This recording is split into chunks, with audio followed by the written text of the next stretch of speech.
Have you ever heard this saying? Thoughts become words, words become actions, actions become habits, habits become character, and character becomes destiny. In essence, a person's thoughts ultimately determine their fate. It seems profound, yet it's quite simple.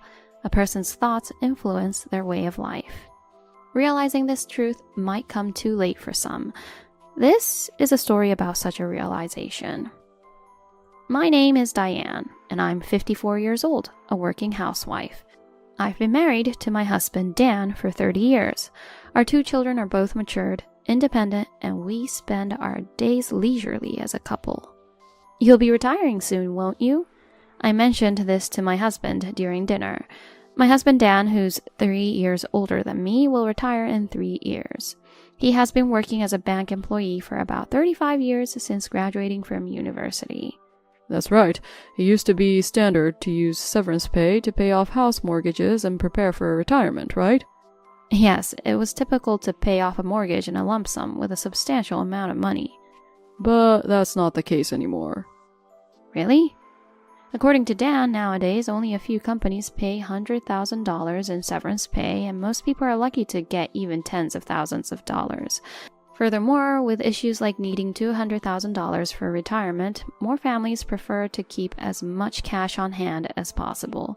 I listened intently to my husband's logical explanation. What should we do about our house? It's a waste to pay the interest, so I think it's okay to pay off a substantial portion at once. We should be able to manage the remaining mortgage by saving on our living expenses. Fortunately, I can continue working as a contract employee even after retirement. It's truly reassuring to have a financially sensible husband. You're so reliable. I said this to my husband as I poured him a beer. Then one day, an unusual guest arrived at our house. Hey Diane, long time no see. It was my brother John, who's 6 years older than me, and his wife Clara. I didn't want them to come here. I didn't say it out loud, but I think my face must have twisted noticeably. What could they want, visiting suddenly in the middle of a weekday? Then Clara blurted out, "Actually, we've built a new house, so we've come to get our congratulatory gift." A congratulatory gift?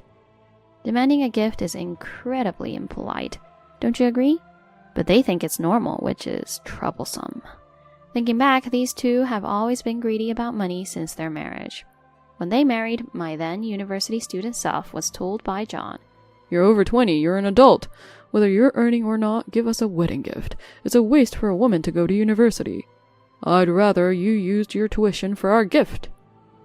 He said this without any shame. My parents were utterly disgusted by my brother's greed. I thought there was no one more money-hungry than him, but Carla is on the same level. Every Thanksgiving and Christmas, it's always about money with them. "How much do you earn, Diane? What's your husband's bonus? What assets does your family have? How much pension does your father get?"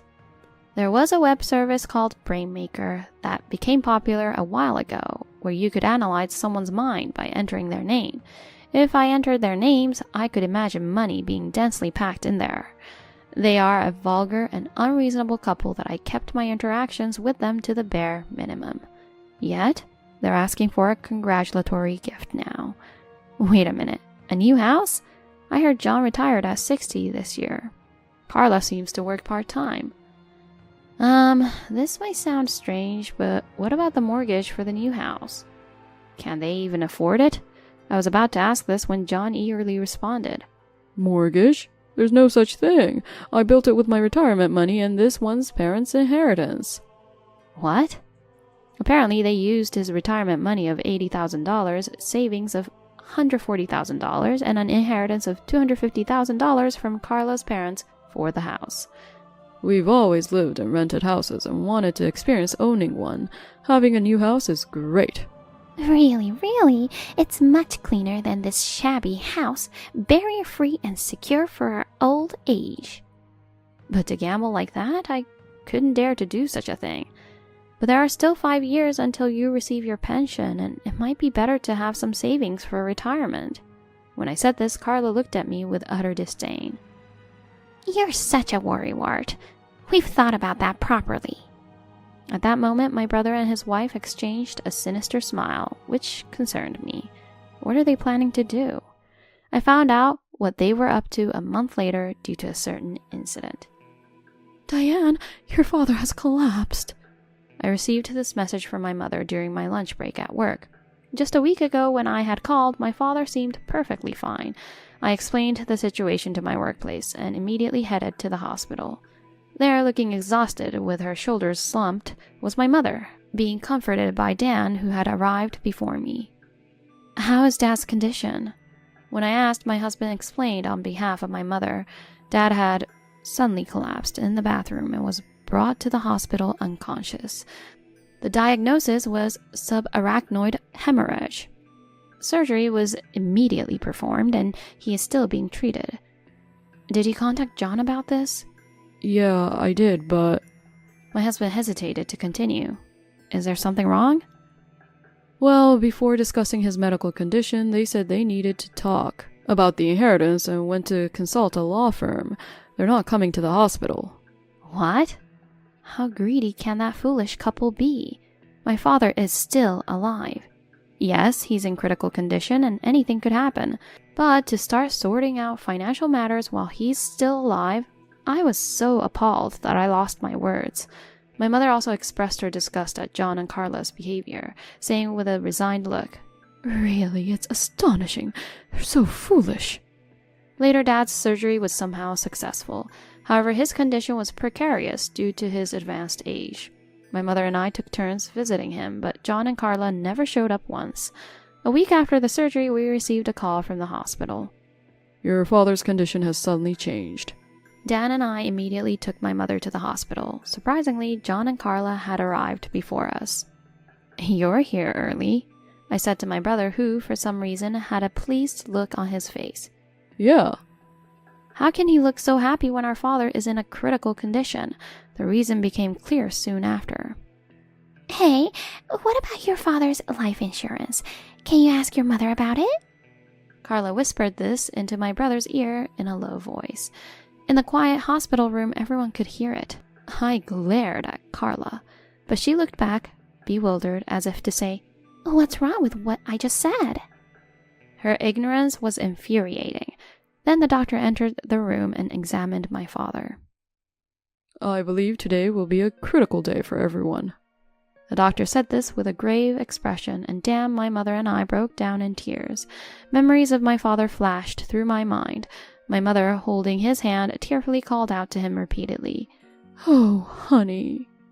But, Finally, it's coming our way. We'll finally get it.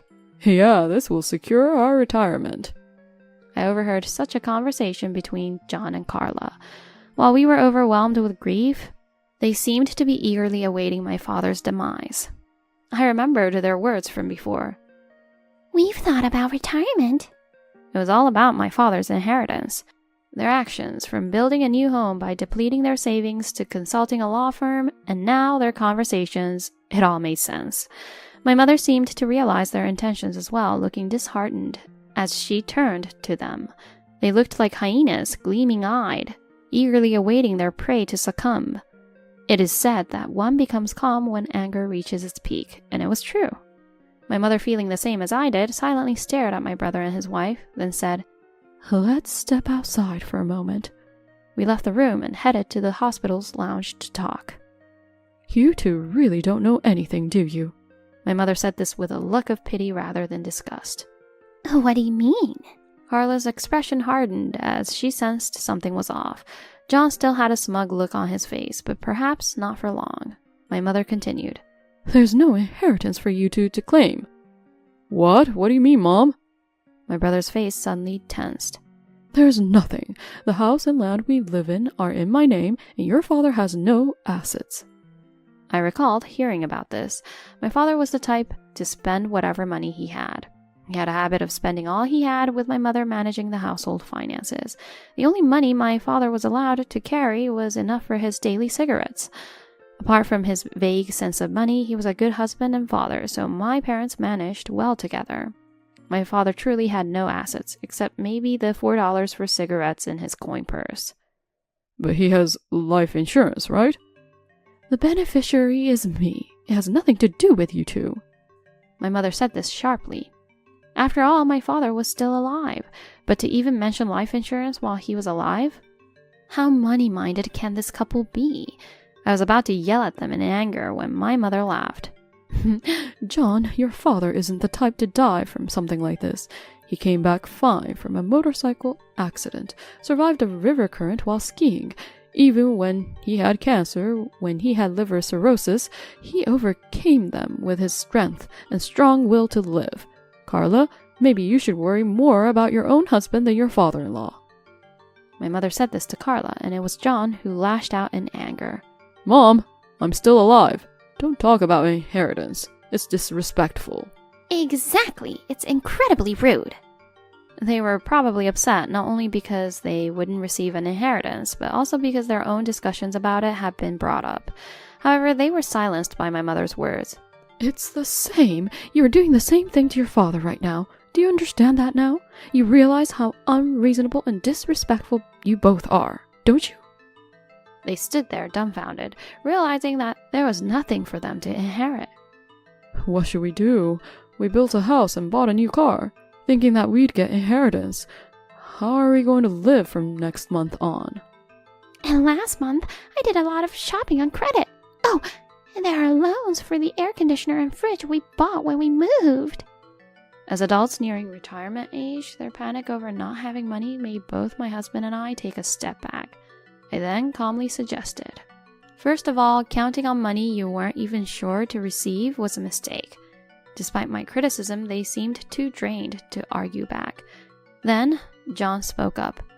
Let's sell the house. It's the only way. Though it seemed a sensible decision, Carla vehemently refused. No way, that house is my castle. I won't sell it. It's our hard-earned sanctuary. I won't give it up for this. If there's no inheritance from father-in-law, then we should share mother-in-laws, right? Right? Let's do that. It's the best idea. Carla said this as she looked at my mother. I'm still alive, you know. My mother's retort was almost like a punchline in a comedy sketch, and I had to resist bursting into laughter. My brother glanced at me as if pleading for help. Please, help. Do something. It felt like I could hear his inner voice. At that moment, Dan, a bank employee, spoke up. Why don't you consult a financial planner? If you have zero income and no savings, it's a dire situation. But... What do you mean? Selling the house seems the most reasonable option. Fortunately, you don't have a mortgage, so selling it would bring in some cash to make living possible. Selling the house was the only way out of this predicament, but Carla was persistent. I said no, we're not selling the house. Absolutely not. If you insist so much, then you guys should take care of our living expenses. We're family, right? Now she was directing her demands at us. However, my husband skillfully dodged this.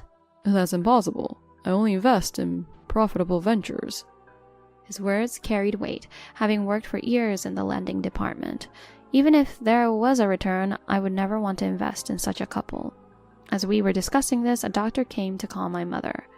The moment had finally come. I braced myself. Mother returned from the ward and said, This might be bad news for you. Your father has regained consciousness. She said this with a cold gaze towards John and Carla.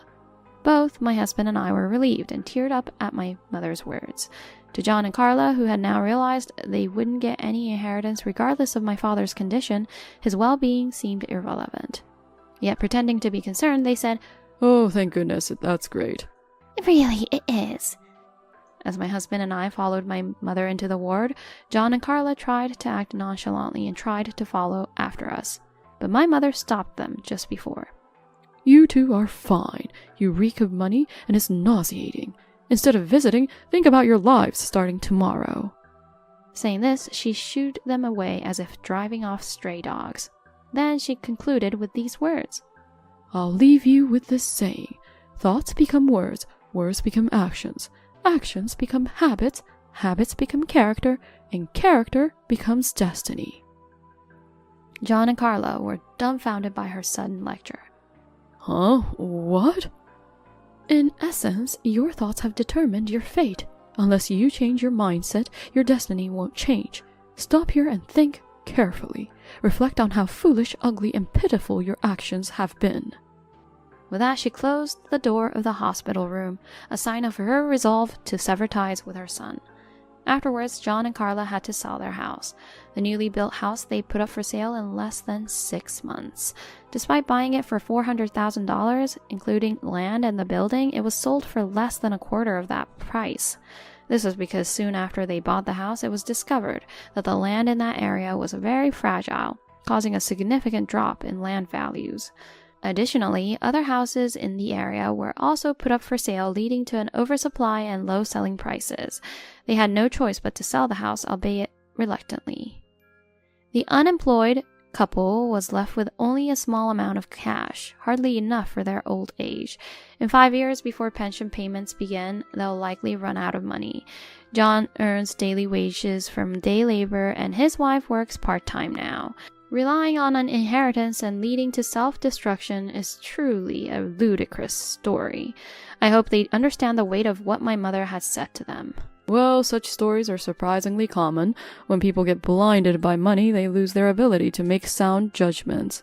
I've encountered customers who said they'd pay off their mortgages with their inheritance once their parents passed away. It seems there are quite a few people like that in the world. It really is a problem. Being a banker seems like a tough job, dealing with all sorts of people. There are many more stories, but I can't really talk about them due to confidentiality obligations. Next time, I'll let my husband do the talking.